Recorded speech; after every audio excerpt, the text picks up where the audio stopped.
ညီအကိုသုံးယောက်စွန်စားကများစွာဖြတ်ကျော်သားတို့၃ယောက်ကိုနှစ်သက်ရင် like လေးပေးခဲ့ကြနော်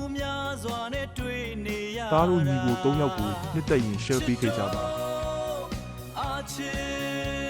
သားတို့ညီကို၃ယောက်ရဲ့စကားတွေစက်ကြည့်နိုင်ဖို့ subscribe ပေးခဲ့ကြပါဦး။ဟုတ်ပါဘူးခင်ဗျာ။လူတွေကိုကဲတင်မယ်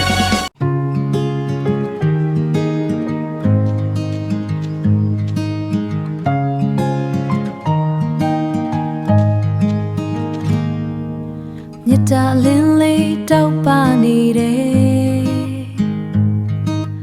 လိုက်နာကျင့်ကြံဖို့လူတိုင်းထွက်ပါပဲလိုက်နာတဲ့သူ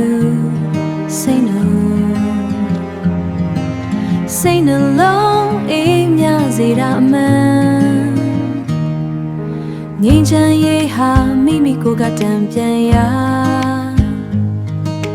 တတ္တဝါအလုံးစုံမြတ်တာပြန်ဝေသက်ရှိအားလုံးအေးချမ်းဟာရင်တွင်အပူငြိမ်းစေမှာလမ်းခီးရှိနွမ်းရနေပြီမယ်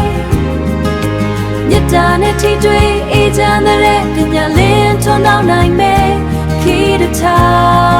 င်ခီးရှိနွမ်းရနေပြီမယ်မြတ်တာနဲ့ထိတွေ့အေးချမ်းတဲ့ပညာလင်းထွန်းတောင်းနိုင်မယ်ခီးတစ်ထောင်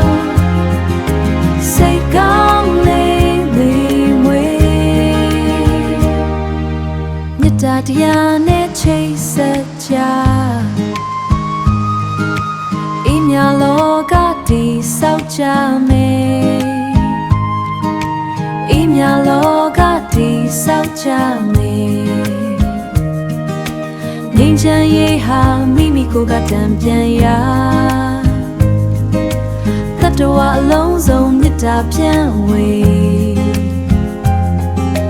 သက်ရှိအားလုံးအေးချမ်းစေလမ်းခီးရှိနွမ်းလျနေပြီမယ်မြတ်တာနဲ့ထိတွေ့အေးချမ်းတဲ့